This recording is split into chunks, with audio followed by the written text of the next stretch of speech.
अस्सलामुअलैकुम। Ruby channel में आपका इस्तेमाल है। मैं हूं फरजाना और आप देख रहे हैं रूबी आलमी खबरनामा। सबसे पहले नजर डालते हैं अहम खबरों पर।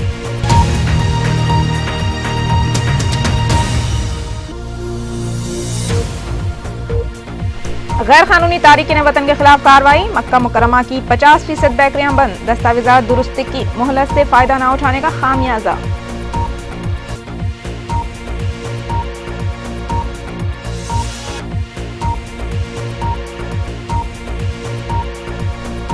नेतन्याहू की ईरान के खिलाफ ट्विटर पर मुहिम। इस्राईली वजीर आजम ने मुहिम को ईरान का असल चेहरा करार दिया।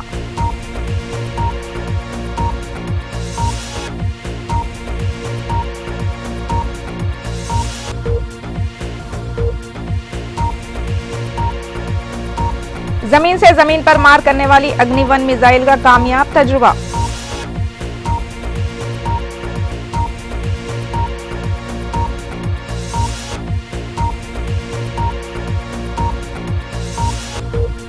नफरत अंगेज तकारीर करने से राहुल गांधी का इनकार। इलेक्शन कमीशन को जवाब अरसाल। बीजेपी के इल्जामात मुस्तरद।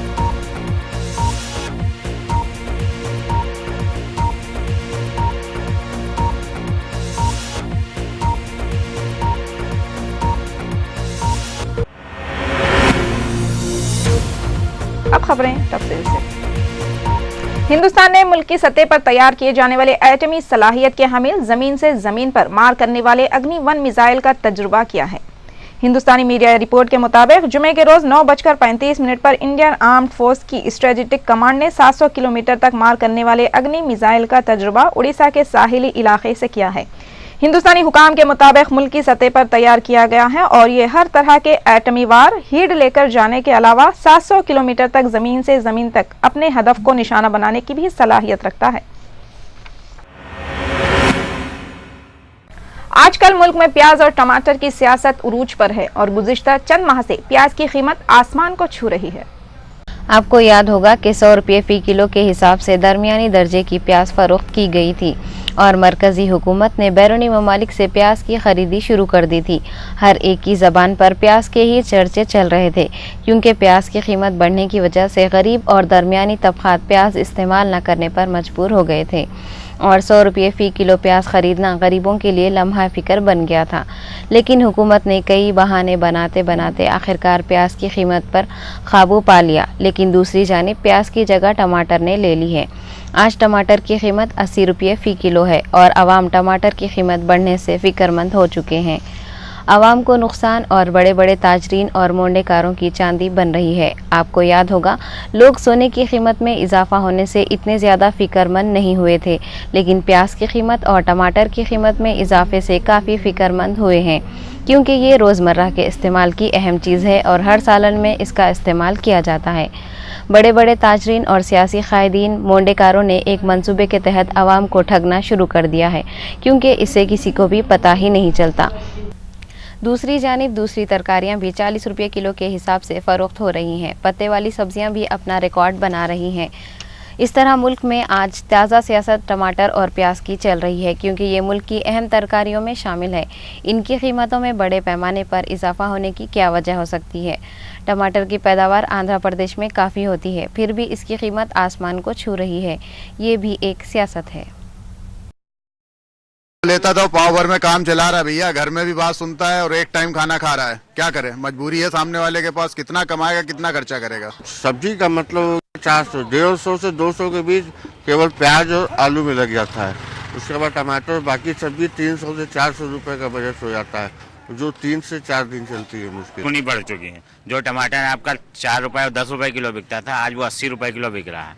प्याज आपका 70-90 रुपए किलो बिक रहा है। भाव पूछ के इसलिए आ रहे हैं कि महंगा बहुत है, 80 रुपए में खरीदना संभव नहीं है, इसलिए भाव पूछ के ही जाना पड़ेगा। और क्या करेंगे, खाने तो संभव नहीं है। कारण यही है जी, अब फसल नहीं है, फसल खत्म हो गई है। यहाँ की नासिक का माल कम आ रहा है, नासिक की भी फसल खराब हो गई है। आवक कम है तो रेट अपने आप बढ़ेगा। इससे काफी टेंशन और काफी प्रॉब्लम्स राइज हो रही है ना, कि जो जनरली थोड़ा सा कमाते हैं उनके लिए तो पॉसिबल ही नहीं है कि वो डाल के बनाएं सब्जी। तो ऐसा है कि कम होने चाहिए रेट। माल जो है अभी कम आ रहा था, इसके कारण बिक रहा था। अब ये उम्मीद है कि 2-4 दिन में माल की आमदनी बढ़ेगी तो आगे चल के थोड़ा उम्मीद है कि रेट कम हो जाएगा। नहीं, अभी तक ऐसा नहीं लगा। हमें 15 साल हो गए यहाँ पर आते जाते मंडी के अंदर, मगर कभी ऐसा नहीं हुआ 60 से 70 रुपए तक के बीच टमाटर का रेट। सब्जियां तो साफ, मतलब टमाटर तो बहुत महंगे, प्याज तो टमाटर भी मतलब रोलाने लगा। और जो मार्केट जो बाजार लगता है जहाँ पे जगह जगह जो है वो किसानों के सबके अपने अपने रेट है जो है। इतनी महंगाई कभी नहीं देखी, जो महंगाई दिन पे दिन अब बढ़ती जा रही है। इस महंगाई पे हमारे राजनेता किसी भी दल के कोई ध्यान नहीं दे रहा है और महंगाई इस कदर बढ़ रही है कि अब घर में जो गरीब आदमी आलू और टमाटर खा सकता था वो भी खाने के लिए मोहताज हो गया है। गणपति में बारिश बहुत हो गई ना इधर, इसके वास्ते खेती वाले का माल बहुत नुकसान हो गए, उसके वास्ते इधर बाजार बढ़ गए। बाहर किरकोळ मार्केट 70-80 रुपए किलो बिक रहा है, 50 से ऊपर, इधर 30 रुपए। जिनसी इस्तेहसाल के मुलजिम नारायण साई की गिरफ्तारी में सूरत पुलिस हुनूस नाकाम साबित हुई है।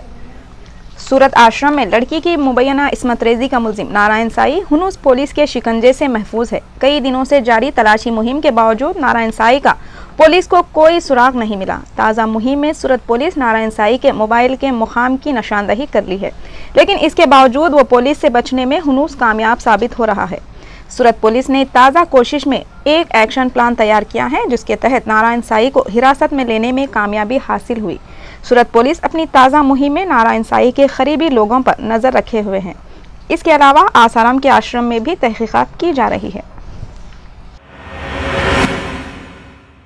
कांग्रेस के जवां कायद राहुल गांधी ने छत्तीसगढ़ में बरसरे इख्तिदार बीजेपी हुकूमत को तनकीद का निशाना बनाया है। राहुल गांधी ने राजनांदगांव में इंतखाबी रैली से खिताब करते हुए छत्तीसगढ़ में बरसरे इख्तिदार बीजेपी हुकूमत को बदउनवानियों का वर्ल्ड चैंपियन करार दिया है। छत्तीसगढ़ के मुजवजा रियासती इंतखाबात में कांग्रेस की इंतखाबी मुहिम उरूज पर है।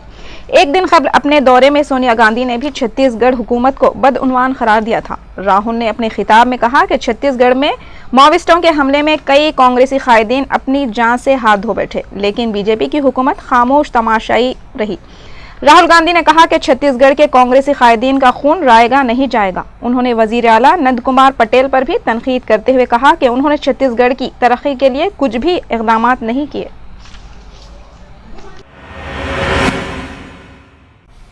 गुवाहाटी हाईकोर्ट की जानिब से सीबीआई को गैर दस्तूरी करार देने के फैसले पर मरकजी हुकूमत ने शदीद रद्द-ए-अमल जाहिर किया है।